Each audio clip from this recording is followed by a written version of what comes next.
to the bank, Yeah. do we still put them inside the will? See, the thing is, right, normally when you prepare a will, right, what happens when you prepare a will is you will also, they will normally ask you to provide a list of your assets and a list of also all your liabilities.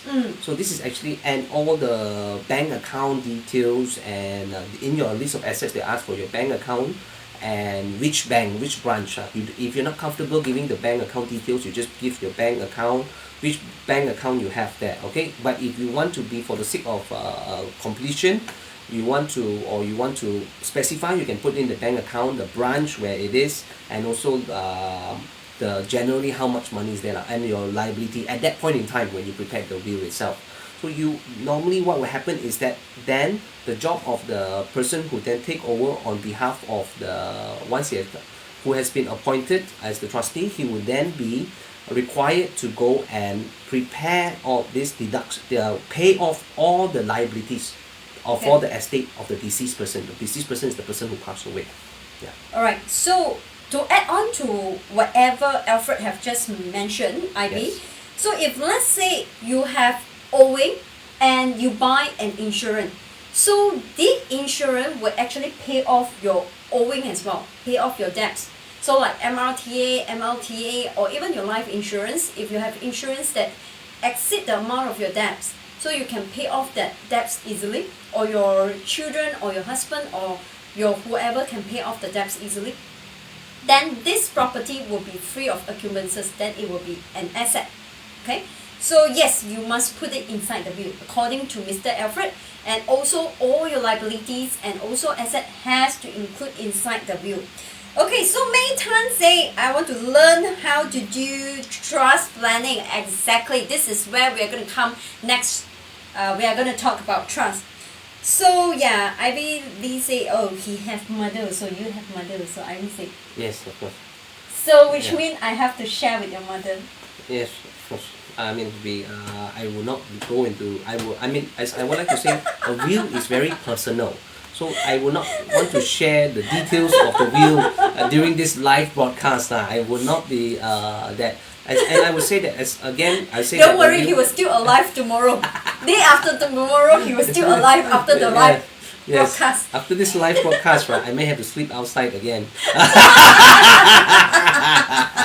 Yes. So I'm actually spilling all this at the risk of my life as well.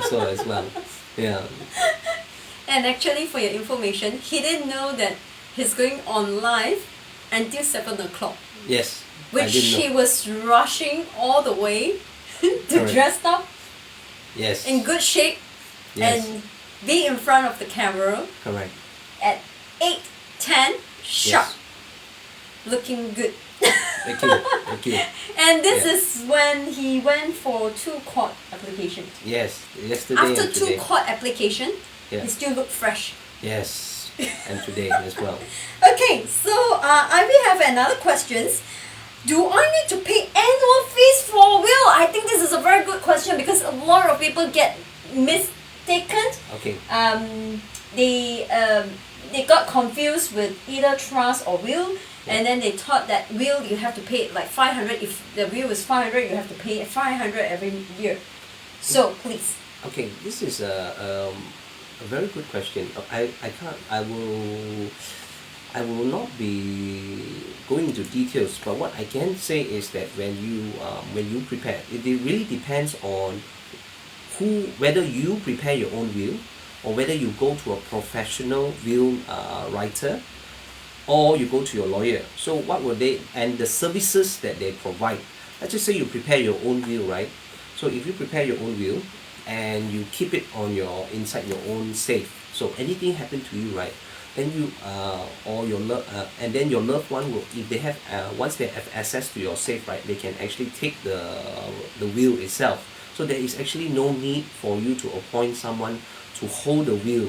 But of course, again, having said this, right, it is if you once you go to your lawyer or you go to the professional will writer in these type of circumstances, right, they will also provide. They do provide. Not only do they provide the service of preparing the will, some of them also provide the after service. I mean, not just holding the will, but also preparing a safe or deposit box for the will to be held, and then which will then once if there is upon the death of the party, then and they will be once they are notified, then they will then inform the relative of the deceased party, the person that passed away, and then they will then inform them about it. Of course, so for this type of services, I mean, there are this type of services which are also provided by the lawyer and also the professional will writers itself.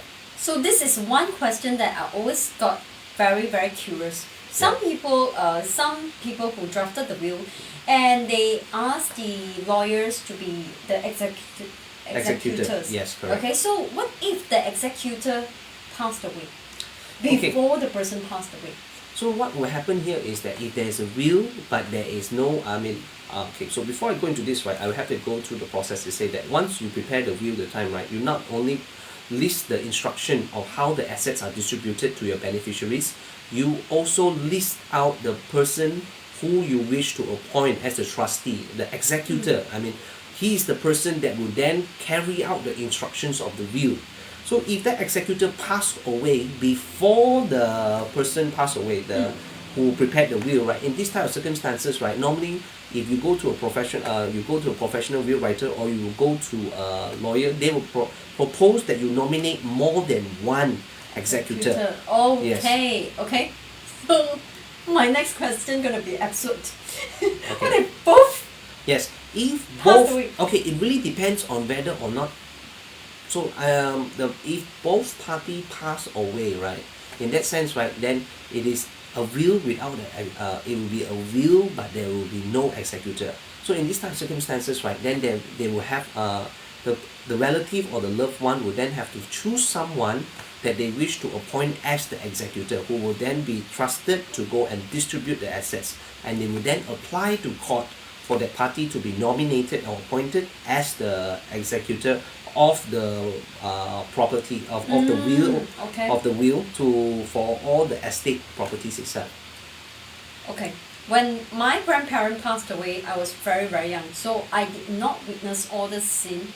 But the only time when I witnessed all this, will announcement and all that, that was only through your Yes, when my grandmother passed away. grandmother passed away. That was the first time that I Correct. witnessed this. All the time, because I came from a very big family. You too, right? You Yeah, came come from a big- very big family. Yeah, my mother's side and father's side. Yes, yes. So my mother's side, it was a huge family, about 9 siblings. So the 9 siblings will fight all they want, while all the children will be in another room. Yes. They will keep on fighting among themselves, and then that's why I never witnessed any announcement of the will until I married to him. Okay, Yes. which is another big family.